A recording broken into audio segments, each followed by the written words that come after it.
کاردانەوەکانی کوشتنی جەمال خاشقچی ڕۆژنامەنووسی سعودی درێژەی هەیە و تا دێت بەرفراوانتر دەبێت. لەو نێوەندەدا تورکیا داوای دادگایکردنی سەرجەم تۆمەتبارانی و پرسە دەکات لە ناوخۆی وڵاتەکەیدا. هاوکات گریمانەی سەپاندنی سزا بەسەر سعودیەدا لەلایەن پەرلەمانی ئەوروپاوە لە ئارادایە.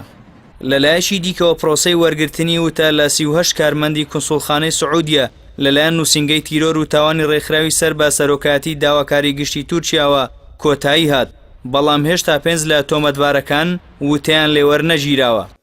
Biz bu cinayetin, önceden planlanmış bu cinayetin tüm detaylarıyla لای خۆیەوە مەولود چاوشۆغلۆ وەزیری دەرەوەی تورکیا ڕایگەیاند پێویستە سەرجەم تۆمەتبارەکان لە تورکیا لێکۆڵینەوەیان لەگەڵ بکرێت و دادگایی بکرێن.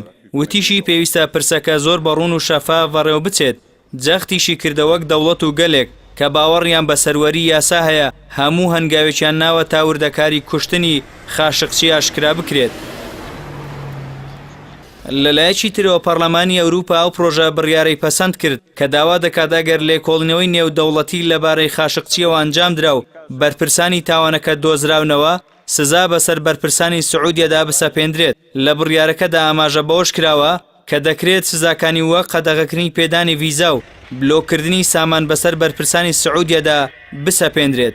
هەروەک داواکراوە گەماڕۆی فرۆشتنی چەک بە سعودیە بخرێتە بواری جێبەجێکردنەوە. هاوکات لیژنەی تایبەت بە ڕێخستنەوەی سەرۆکایەتی هەواڵگری گشتی سعودیە کە بەهۆی پرسی خاشقچیەوە هەڵوەشایەوە ئەمڕۆ یەکەمین کۆبوونەوەی خۆی بە سەرۆکایەتی محەممەد بن سەلمان شازادەی جێنشین ئەنجامدا.